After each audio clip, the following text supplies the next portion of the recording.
Apa kabar? Kembali berjumpa dengan saya, Hersy Arif dan Bung Rocky Gerung. Nih, hari ini hari Rabu ya, Bung Rocky, dan ini teman-teman, eee, para, organisasi serikat pekerja. Ini katanya puluhan ribu ya akan menggeruduk, ke kantor Kemenaker ini, karena berkaitan dengan, eee, jahat. Nah, jaminan hari tua yang apa, yang, baru boleh dicairkan setelah usianya 56 tahun. Nah, ini yang paling paling, banyak disoroti, dan yang menarik ternyata kemudian banyak politisi yang memanfaatkan momentum ini untuk yang namanya pencitraan. Wajarlah, karena memang, buruh ini atau karyawan ini kan, segmennya sangat besar gitu. Jadi kalau menurut saya bodoh kalau ada politisi yang nggak memanfaatkan momentum ini untuk, untuk semacam jualan lah ke para serikat pekerja ini. Saya baca itu dan menganggap bahwa ini soal momentum. Padahal ada momentum ketika semua politisi itu, kecuali PKS dan Demokrat, menghalangi undang-undang Omnibus Law. Semuanya tuh sepakat untuk meloloskan Omnibus Law yang merupakan sumber segala masalah perendahan harkat buruh. Kan di situ sebetulnya problem pertama tuh. Jadi kita tahu bahwa isu ini bisa digoreng kiri kanan, tapi kita tahu penggorengannya itu sebetulnya nggak ada minyaknya tuh. Karena minyaknya itu mestinya menggoreng kemarin itu Omnibus Law yang sampai sekarang pun materialnya masih dipakai walaupun formilnya udah dibatalkan tuh. Itu nggak ada yang bunyi tuh. Jadi kita paham termasuk Ibu Puan atau siapapun politisi itu sekedar cari remah-remah dari pinggir penggorengan tuh. Padahal buruhnya sendiri udah gosong karena digoreng tanpa minyak itu melalui Omnibus Law. Itu sialnya cara kita melihat politik. Kadang-kala kita, hebat orang itu ya, pro iya. Di dalam hal yang sangat elementer, dia justru sikapnya itulah anti buruh kan. Demikian juga Menteri Tenaga Kerja yang di mana-mana di seluruh dunia dan di sepanjang abad itu, Menteri Tenaga Kerja itu adalah wakil buruh untuk nego dengan pemerintah. Bukan wakil pemerintah untuk bujuk buruh agar supaya jangan ambil simpanannya, kan? Itu intinya. Jadi sekali lagi ini permainan-permainan menjelang 2024 yang dengan mudah kita baca. Karena itu kita ingin agar supaya kita hapus semua memori kita tentang para politisi ini, karena mereka nggak boleh ikut di dalam kompetisi 2024. Karena memori mereka itu memori arang di sekitar penggorengan. Ya, saya membaca memang senyum-senyum sendiri nih, karena waktu saya baca, wah, Bu Puan keren banget ini ya. Dia mempersoalkan undang-undang yang Permenaker nomor 2 tahun 56 itu, wah, dia menurut saya ini heroik ini sebagai seorang partainya yang cilik dia memperjuangkan itu. Nah, tapi rupanya Kemenaker punya penjelasan sendiri lah. Ini adalah amanat undang-undang yang lahir di masanya Ibu Mega. Nah, ini kemudian jadi meme yang rame. Tapi saya kira nggak ada salahnya juga Mbak Puan ini mengkritik kebijakan Bu Mega yang pada waktu itu ya dianggap nggak tepat sekarang gitu. Ya kalau memorinya bagus, mestinya ada sedikit rasa janggal. Ngapain gue ikut kritik ya? Gue pasti akan dibalikin ini soal-soal semacam ini. Tapi ya itu wataknya memang begitu. Nyari apa namanya nih? Kalau pasar uang ini di pasar modal namanya capital gain. Capital gain lah. Capital gain. Hit and run gitulah. Jadi sebetulnya pameran-pameran etika semacam ini, saya sebutnya pameran etika ini yang membahayakan kita. Seolah-olah kita bisa lihat, kalau begitu PDIP udah pro buruh tuh. Kan itu sinyalnya kan. Padahal buruh tahu bahwa inilah partai yang wong cilik yang justru mensponsori Omnibus Law. Kan atau paling tidak tidak bersikap kritis terhadap kebijakan-kebijakan perburuhan yang menghina status buruh tuh. Kan setiap kali kita dengar ini nanti Presiden Jokowi akan membuka lapangan kerja baru segala macam. Iya, tapi itu bukan lapangan kerja buat buruh Indonesia, justru buat buruh asing kan. Gitu kan. Jadi sebetulnya kata buruh itu mesti kita kasih kualifikasi supaya orang seperti Ibu Puan juga mengerti bahwa di dalam persaingan suplai tenaga kerja, buruh Indonesia itu justru dilemahkan oleh kebijakan Presiden Jokowi. Kan mesti begitu, dalamnya begitu. Analis akademisnya harus sampai di situ. Nah, tapi saya kira tugas kita lah untuk memandu publik untuk memahami. Jangan gampang Iya. gampang kalau orang Jawa dulu nyebut ojo kagetan gitu, ojo gumun. Wah, kalau tiba-tiba jadi begini, jadi berpihak. Ini tapi bahwa semua itu menunjukkan bahwa oh ini berarti pemilu sudah semakin pilpres semakin dekat, atau mungkin jangan-jangan pilpres dipercepat gitu, karena bukan hanya Mbak Puan yang mulai melakukan langkah itu. Erick Thohir misalnya, dia lagi rame juga kemarin, dia mempersoalkan karpet di bandara yang terlampau tipis katanya. Nah, ini, kalau misalnya Mbak Puan konsisten, dia justru mesti dorong, oke, kalau begitu buruh sebaiknya saya sebagai ketua DPR dan pemimpin partai Wong Cilik, saya ingin buruh rame-rame tarik tabungan hari tuanya tuh dan bikin partai buruh. Nah itu baru revolusioner tuh. Karena kalau buruh misalnya tarik rame-rame dananya itu Jokowi langsung jatuh. Karena 500 triliun, ambil aja separohnya itu, 300 triliun itu udah selesai bangsa ini. Dan 300 triliun dipakai buat memperkuat partai buruh yang sudah ada. Itu kan keren betul kan. Jadi buruh membiayai sendiri politiknya melalui tabungan dia untuk bikin partai, untuk mempercepat pemilu. Nah itu mestinya yang terjadi itu. Tapi kita tahu bahwa juga di kalangan partai buruh atau teman-teman buruh itu masih menunggu momentum tuh. Jadi sebetulnya kita mau agar supaya lakukan lebih radikal lagi. Ibu Puan kalau mau dorong hak buruh, dorong buruh untuk withdraw, untuk tarik semua dananya itu. Karena itu kan dana yang nggak ada urusan dengan pemerintah. Pemerintah cuma berangkas doang nyimpen itu loh, putar-putar kecil. Nggak ada sedikit pun yang disebut jaminan pemerintah terhadap buruh, nggak ada. Itu uang sepenuhnya buruh yang ditabung, yang dia bisa ambil kapan aja. Dan itu intinya tuh. Tapi dibikin jaminan hari tua oleh negara, nggak ada satu perak pun taruh uang di situ sebagai jaminan. Itu buruh menjamin dirinya sendiri itu. Jadi itu poinnya tuh. Lalu kita mulai melihat bahwa ya potensi kekacauan ini udah di depan mata.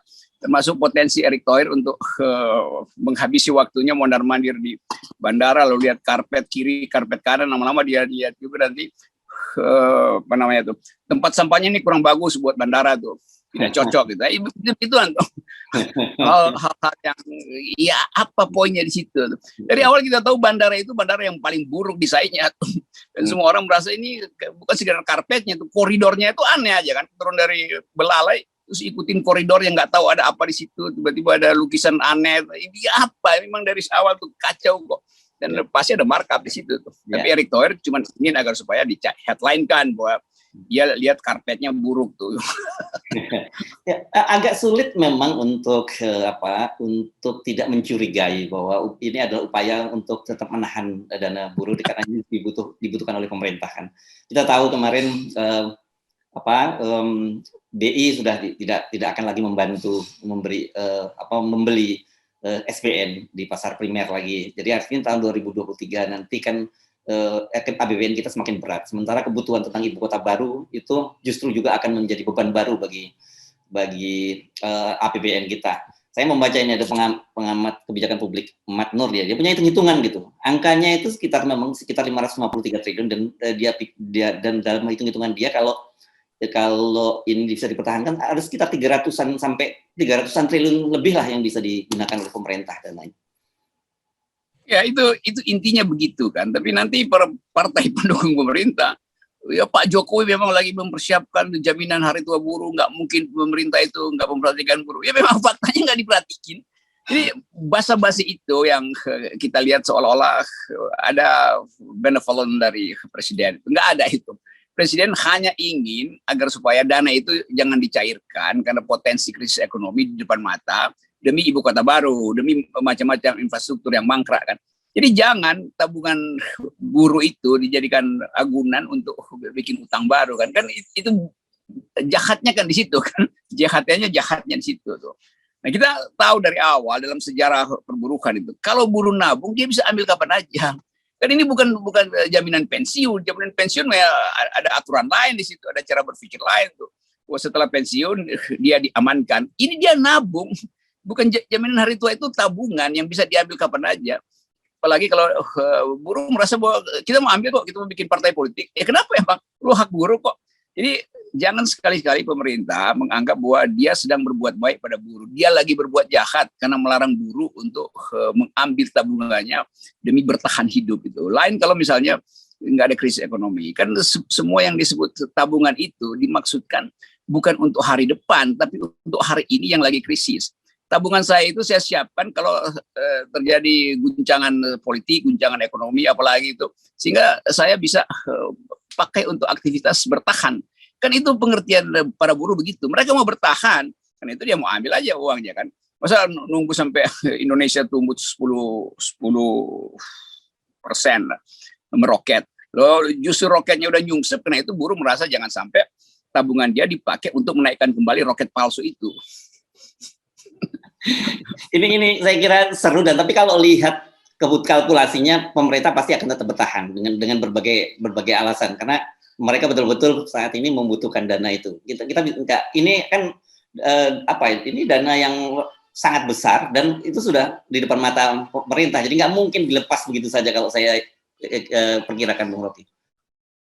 Ya, saya kira ini akan jadi battlefield yang habis-habisan nanti, karena buruh tetap akan ngotot, dan saya sponsori itu dari secara argumentasi, karena memang hak buruh untuk membayangkan masa depannya, dan bayangan dia itu lain dengan bayangan pemerintah. Pemerintah bilang nanti kita masih akan sejahtera, kapan itu, ya tunggu aja ketika IKN baru ada sumber pertumbuhan di depan segala macam.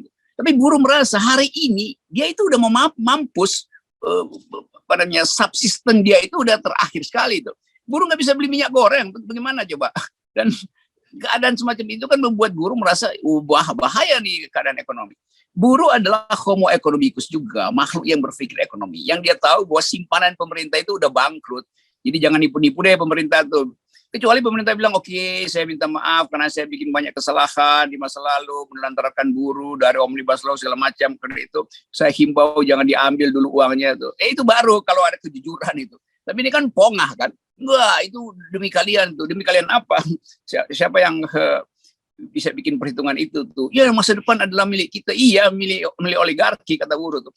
Jadi putar-putar kemanapun, apalagi kalau kita pakai keterangan analisis ekonomi ekstrapolasi, itu pasti ekonomi semester depan itu udah ambruk. Jadi sebetulnya buruh tahu bahwa ini mau ambruk kok, kenapa bagian kita untuk bertahan tidak boleh kita ambil, padahal itu adalah hak dia yang bisa setiap detik dia bisa ambil kok. Namanya juga dia nabung, masa nabung nggak boleh ngambil, benar aja. Ini jadi saya kira ini akan panjang nih ceritanya ya, Pak. Menarik yang Anda sebutkan, betul. Ini battle ini jadi antara buruh dengan pemerintah, dan kita akan mengamati terus. Tapi sekarang kita pindah ke topik yang lain. Ini kelihatannya Presiden Jokowi jadi juga nih camping nih. Saya mestinya kemarin kan Pak Edidu juga seperti Anda sebutkan sempat ke sana juga nih. Kalau kita sama-sama juga bikin camping dengan Pak Jokowi, saya kira menarik juga ini di Kota Baru ini. Ya, semua orang bertanya itu apa artinya camping? Camping artinya ada sesuatu yang mesti dia lakukan di situ tuh. Mau bersih-bersih, nggak perlu lagi dibersih-bersihin kan ntar lagi juga tuh dibabat semua kan hutannya kan. Jadi yang akan terjadi adalah orang berpikir ini ide siapa? Bahkan mungkin karena nggak ada keterangan ya dianggap bahwa itu mau cari inspirasi di situ. Ide dukun apa ide siapa itu camping di situ kan? Lalu kita mulai membayangkan camping artinya akan ada kehadiran masif manusia di situ untuk mengamankan presiden. Ada kebutuhan air bersih itu segala macam itu. Itu berarti akan ada kolam-kolam di situ atau tangki air segala macam itu. Jadi apa yang mau diberitakan kalau seorang presiden camping hanya demi camping atau demi nyari wangsit baru di situ kan? Itu yang kita nggak tahu tuh.